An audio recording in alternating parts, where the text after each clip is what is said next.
Olá, você já ouviu falar sobre o grande movimento da Rua Azusa, que mexeu com as estruturas mundiais do Evangelho?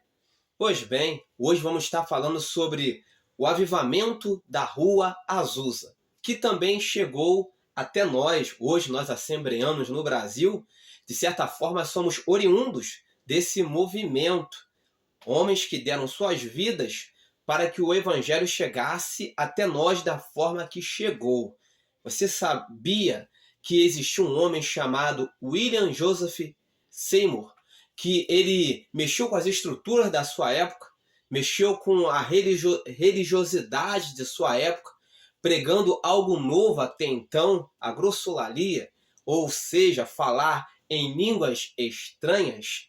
Pois bem, este é o teólogo Rafael Cardoso e hoje vamos estar estudando mais uma lição da nossa revista Betel, lição de número 8, o avivamento da Rua Azusa, onde o fogo pentecostal se espalhou pelo mundo. Existem fatos, existem situações que marcam uma geração. Nós vamos ver que a queda da Bastilha, ela marcou uma geração. Nós vamos ver que a Revolução Industrial marcou uma geração. Nós vamos ver que a queda do Muro de Berlim marcou uma geração. Nós vamos ver que a queda das Torres Gêmeas lá nos Estados Unidos marcou uma geração.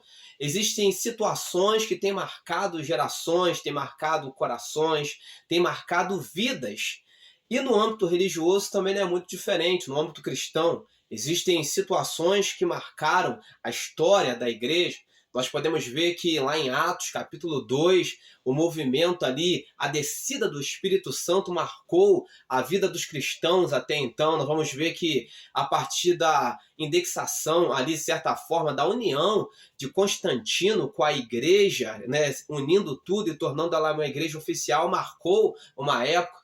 Nós vamos ver que a Inquisição marcou uma época, nós vamos ver que a Reforma Protestante marcou uma época, e o tempo foi passando. Nós estudamos aqui sobre o puritanismo, o pietismo, nós estudamos sobre o movimento de santidade, movimentos que marcaram épocas, e hoje vamos estar falando nada mais, nada menos sobre o movimento pentecostal em si, que marcou uma época e começou lá na Rua Azusa.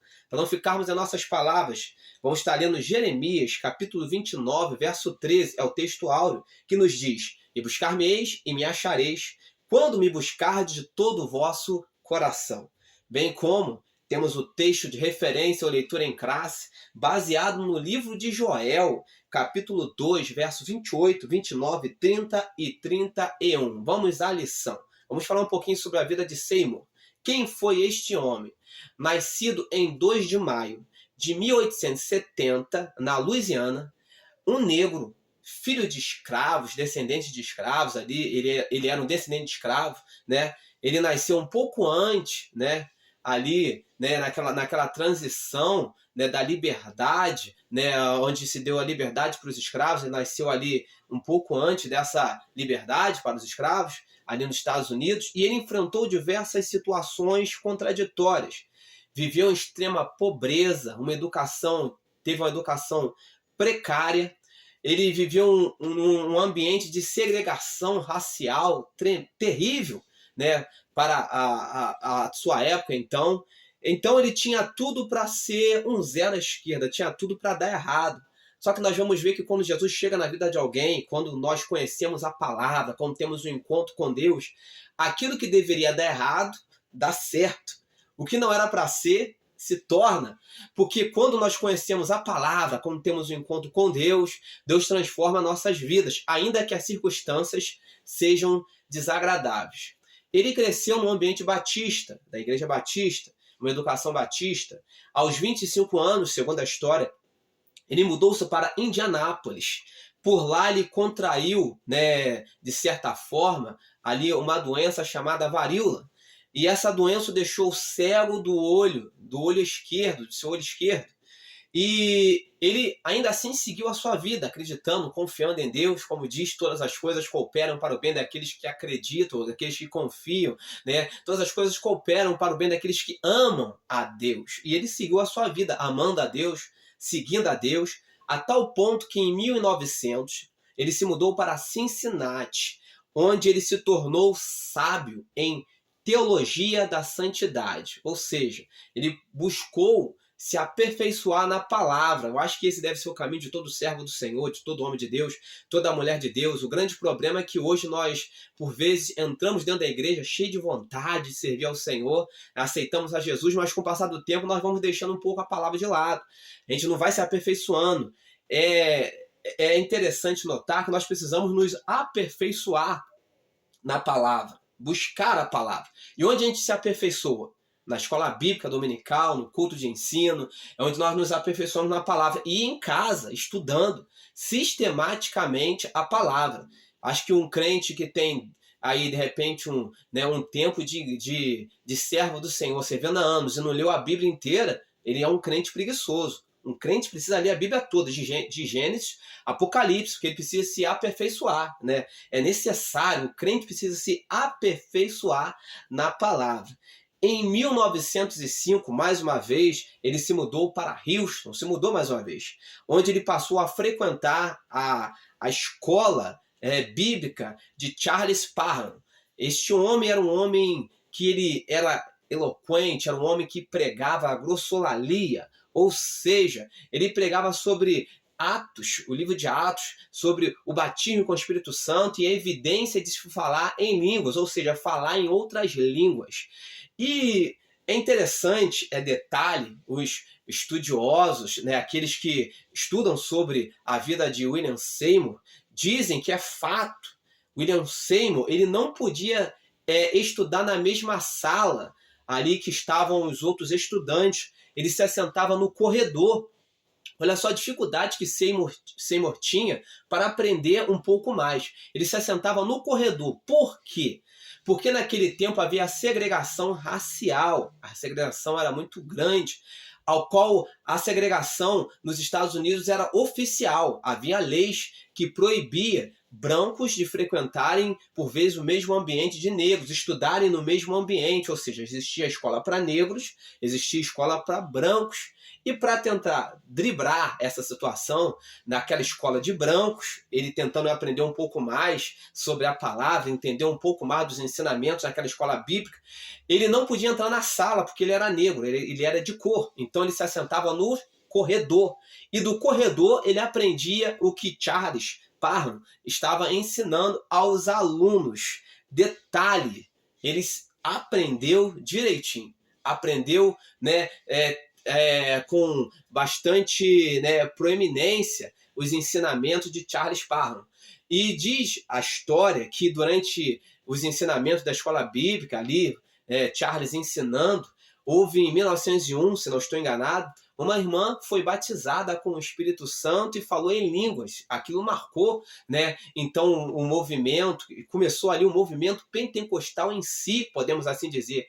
Uma irmã foi batizada com o Espírito Santo e falou em línguas. Mais uma vez, aí, de certa forma, as mulheres saindo na frente, aí, de certa forma, porque elas também foram as primeiras a verem ali, a procurarem por Jesus, a verem Jesus, e também nesse movimento, nesse novo início, nesse novo movimento, elas também foram uma das primeiras. Uma irmãzinha foi batizada com o Espírito Santo e falou em línguas, o que tornou o movimento notório.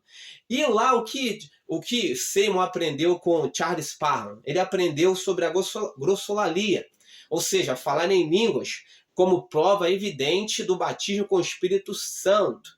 Em 1906, aproximadamente, ele se mudou de novo.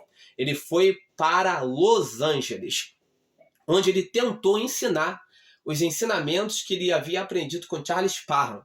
Só que havia um grande bloqueio, uma grande barreira. Um negro tentando ensinar brancos. Aí ficou complicado. Naquele tempo era inaceitável.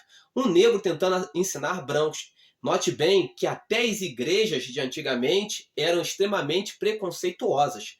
Existiam igrejas para brancos e para negros. Ele foi para Los Angeles e tentou ensinar brancos o batismo com o Espírito Santo. A mensagem dele não foi muito aceita. Logo ele foi visto como herético, uma série de outras coisas. Ele se reuniu então num lugarzinho, alguém acreditou nele, se reuniu num lugarzinho e começou lá a pregar a sua nova doutrina, segundo a história. as coisas começaram a acontecer, o Espírito Santo começou a mover, começou a haver curas, milagres, coisas tremendas, grossolalia, né? Deus operando, a tal ponto que o lugar onde ele estava ficou pequeno demais e ele foi obrigado a alugar um templo abandonado da Igreja Metodista Africana. O templo estava abandonado, na rua Azusa, de número 312. E lá começou então a se expandir para o mundo o movimento pentecostal. Segundo os estudiosos, segundo os historiadores, o lugar era paupérrimo, a estrutura era horrível, mas ainda assim Deus operava ali, porque ele estava de olho nos corações, na vontade, na busca daqueles que estavam buscando a presença do Senhor. E lá ele começou a chamar a atenção dos jornalistas, começou a chamar a atenção da imprensa local, da imprensa nacional ali dos Estados Unidos. Como pode um negro reunindo no mesmo lugar brancos e negros, além de latinos, além de hispânicos, povos que eram extremamente rejeitados pela população de então, começaram a se chegar ali, se reunir, e lá havia um grande movimento. Aquilo chamou a atenção. E aquilo chamou a atenção e vinham gente de todas as partes, até do mundo, para ver o que estava acontecendo ali. E ali começou o grande movimento que se espalhou para o mundo. Chegou aqui no Brasil através de Daniel Berg e Gunnar Wingre, né? Esse movimento pentecostal. Tudo por causa de Charles Parham, que começou o ensinamento, que por consequência Seymour, ele começou a praticar esses ensinamentos e ele propagou esses ensinamentos e a coisa chegou até nós da forma que chegou, o movimento pentecostal. Você é pentecostal? Se você é pentecostal, você precisa ser batizado com o Espírito Santo e precisa falar em línguas, é evidência. Começou lá, né? E nós somos pentecostal. Todo pentecostal que se preza, ele precisa se batizar com o Espírito Santo e falar em línguas. Todo assembleano que se preza precisa ser, de certa forma, buscar isso. Às vezes você não é, mas você está no caminho. Buscar o batismo com o Espírito Santo e falar em línguas. Senão você não é pentecostal, você é outra coisa. Batista, presbiteriano, com todo respeito, né? Você não é pentecostal, é outra coisa, né? Faz parte de um outro segmento, de um outro grupo, né? Acredita em outras coisas, mas o pentecostal ele acredita no batismo, na evidência de falar em línguas, acredita no poder, acredita no Espírito Santo, acredita na cura divina, acredita que Deus opera milagres. Por isso nós somos chamados de loucos, porque nós acreditamos em coisas que ninguém acredita. E vamos dizer que Seymour acreditou em coisas que ninguém acreditava, né, em sua época. Acreditar que podia reunir no mesmo lugar pessoas de todos os tipos, de todas as raças, né, e o Espírito Santo poder fazer ali coisas tremendas, e nós vemos que, de fato, Deus não faz acepção de pessoas.